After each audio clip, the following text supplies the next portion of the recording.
If I must starve, let it be in your arms. By Ignium 807.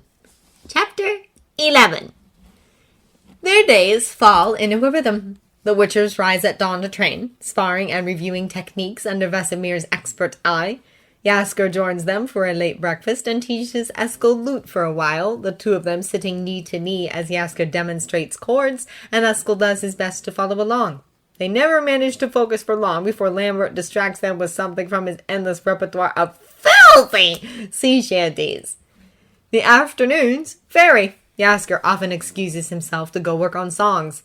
There is a large window on one of the upper floors with a just wide enough for a bard and his lute. He likes to sit there as he composes, looking past the glass to the mountain below. Geralt finds him there some days, sweaty from sparring, his skin glowing in the afternoon light. Jaskier loves when he gets like that, unrestrained and wanting. The gleam in his yellow eyes spells trouble of the most delicious kind, and, well, it's no coincidence that Jaskier's window of choice isn't far from their bedroom. Evenings are for dinner and alcohol. Witchers can't really get drunk, at least not on wine and ale, so Jaskier does his best to pace himself. It wouldn't do to be drunk when all his friends begin to spill their stories. Oh, the stories they tell. Most are exciting. They are tales of monsters and maidens. Jaskier's bread and butter. Vesemir, he is delighted to learn, is the best storyteller of them all. Not only has he seen nearly everything, but he also does not hesitate to add details or embellish with description, where Geralt and his brothers tend to be tighter-lipped. Things between Jaskier and Vesemir are strained outside of these quiet evenings. He learns to see the stories as gifts. Not quite an olive branch, not yet, but more than Jaskier expected so soon. Other nights are heavier. The Witchers speak of lost comrades, monsters slain a few moments too late, potions that burn like fire in their veins, innkeeps and aldermen whose faces turn hard at the sight of steel and silver swords. Jaskier knows that nothing he says can fix these things, that no matter how long he travels with Geralt, no matter how much he witnesses, it will never truly be the same for him. On these nights, all Jaskier can do is raise his glass with the others and listen. And if Jaskier holds them tighter than usual? If he curls up like he wants to disappear under their skin and touches like he wants to give all he is to these men who have already given themselves to the world? If he does those things, his bedmates never mention it. They only settle closer. Vesemir's wooden practice sword slams against Geralt's knees, sending him sprawling. The sword is leveled at his throat an instant later, announcing the end of their third sparring match of the morning. Geralt nods in defeat and rights himself. The day has not yet dawned. His brothers are still in bed with Jaskier, but Vesemir had caught Geralt's eye during dinner the previous night, a silent order to rise before the others did.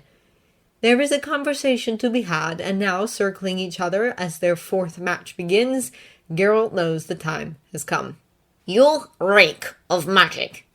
Geralt tugs at the chain around his neck in answer, flicking the metal songbird free from his shirt. Vesemir's eyes narrow at the sight of it. He lunges. It's a testing move, and one that Geralt blocks easily, but the force of his blow is stronger than any from their first 3 matches. Vesemir returns to his side of the sparring ring. Neither man wears shoes, nor armor. They are bare and vulnerable in the darkness before dawn. 2 warriors facing each other unprotected. The blows that land will leave bruises in their wake. 3 quick steps and a fate take Geralt to Vesemir's side. His blow is blocked by the clack of wood on wood. He spins away to avoid a counter-strike, and Vesemir follows him, sword lashing out in a move too fast for the human eye to follow. Geralt deflects it with a flick of his wrist. "Ye are shackled you!" Vesemir spits. Geralt ducks his next swing and jabs with his own weapon, unsurprised when the blow does not land. "He is marked what belongs to him. I welcome it." A hollow sound rings out as their swords meet again. Vesemir pulls back and swings a split second before Geralt. His blunted weapon grazes Geralt's thigh as he darts away. "We belong to the path," he admonishes. "To silver and steel, to the hunt." Vesemir is a blur as he charges, executing a complex pattern of footwork that sets Geralt on the defensive. Their breaths come fast. "You do not belong in the arms of a human." Geralt snarls and launches off his back foot. He sweeps his sword in an arc toward Vesemir's throat that the older Witcher barely manages to block. The weapons creak from strain. Do not tell me where I belong. We live on the path. Your bard will make you slow. He will get you killed. We survive on the path, Geralt corrects. We do precious little living. He attacks again, this time striking Vesemir's shoulder hard enough to bruise. And I've not slowed, not after 14 years. Shock causes Vesemir to falter. His sword drops slightly, and Geralt presses his advantage, sliding his weapon past his mentor's defenses and knocking the air from his lungs. With real swords, it would be a killing blow. 14 years? Vesemir demands. He shuffles backward to put some distance between them. You've been traveling with this bard for 14 years! Incredulity colors his voice. Why? Geralt watches him with a cautious eye. His weapon may have lowered, but the fight is not yet over. You raised us to fight, taught us to kill. Geralt swings his sword in a circle, handling it with confidence born of endless practice. Even after all this time, his fingers are more comfortable on a sword hilt than trailing over Jaskier's skin, more practiced with violence than tenderness. Slaughtering monsters for a coin until the locals drive us out, too afraid to look a Witcher in the eye. Is that the life you would choose for us? He spits on the ground between them, rage like black blood in his veins. It's miserable. It's all we have, Vesemir says. The sword at his side is all but forgotten. It doesn't need to be. You want more? An accusation, horror in his tone, as though happiness is something to fear. And perhaps, after so long with only anger and loneliness, it is. Geralt touches the pendant on his chest. Frigid air tugs at his skin, but he is warmed with memories of Jaskier's arms around him. I have more. The weapon slides from Vesemir's hands. It clatters on the cobblestones at his feet. 14 years, and still you choose him. Every day. He will put you in danger someday, Geralt. What happens when the choice is your bard or your life? Geralt looks past his mentor to where yellow streaks the horizon, summoning forth the day. He has thought of this possibility more times than he can count. In the early days, perhaps it was a question. Now the answer is a foregone conclusion, as constant and certain as the dawn that creeps over the mountain. Then I die. Geralt throws down his sword and meets Vesemir's glare with one of his own. And he lives. It is no choice. Not for me. Vesemir takes him in. The certainty in his posture and the life in his limbs, battle-hardened and strong. No slower than he was in decades past, no weaker for his vulnerability or for his desires. Geralt is every inch the warrior his mentor shaped, but his face no longer bears the silver lines of endurance, scars from a life of violence and rejection. Those lines were worn away by tender fingertips, lips and hands trailing along the broken parts of Geralt, until he melted and reformed beneath them. Laughter echoes to them from the castle, the sound of his brother's waking. Vesemir's gaze does not waver. He nods, just once. Geralt has said his piece, stunted though his words were. Vesemir will take them or not, but Geralt knows a change has begun. He can see it stirring in Vesemir's eyes. The rest is up to Jaskier.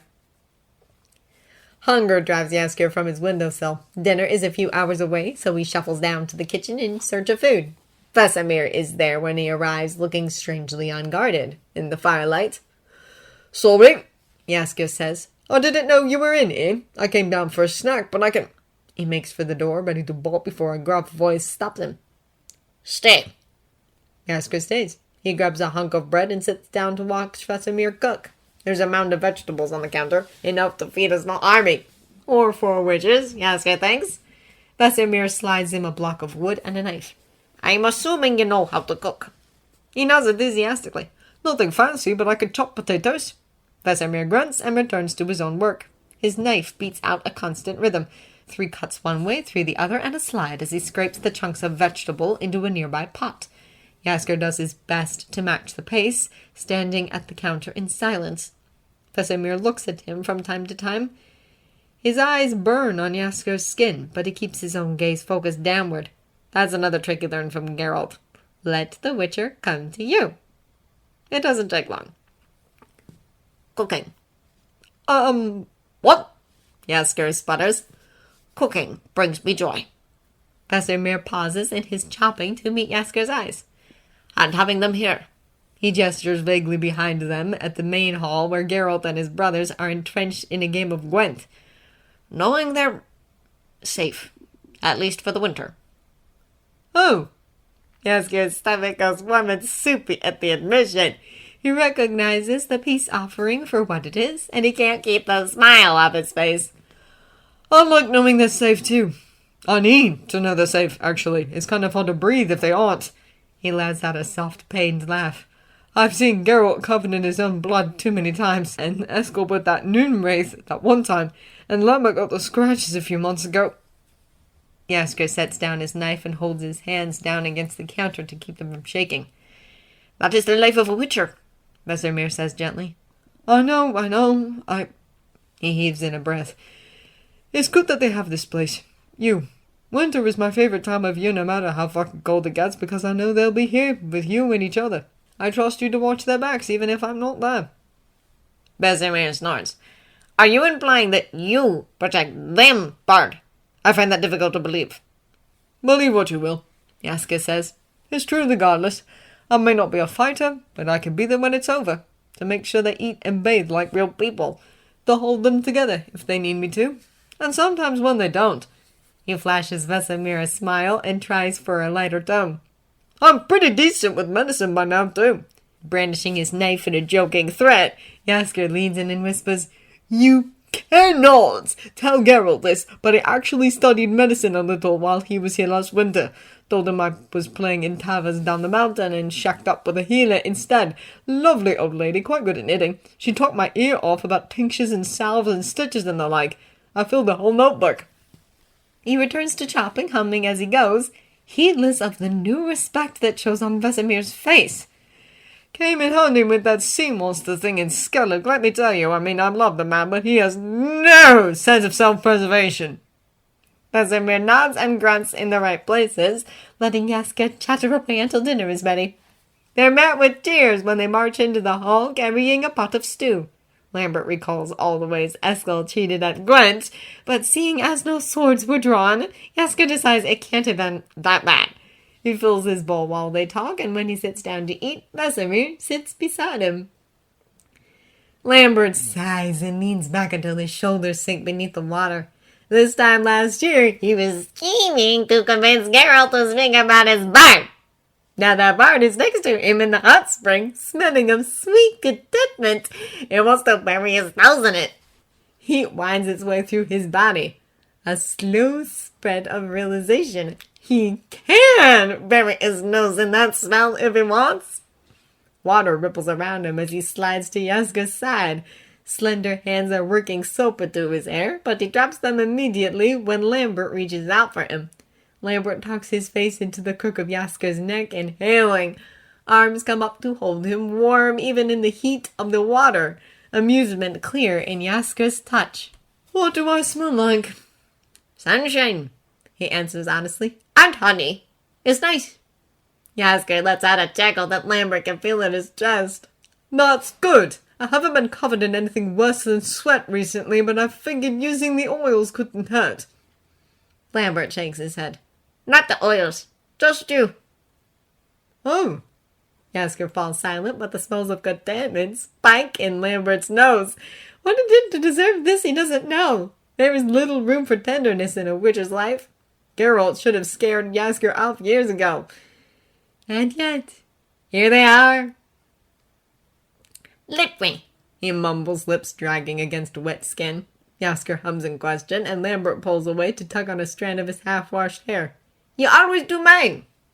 The smile on Jaskier's face is languid, pleased. It settles deep in Lambert's bones like a brand. All right, he says, voice pitched low and soft to match the water around them. Lambert leans against the wall of the hot spring and tugs Jaskier against his chest.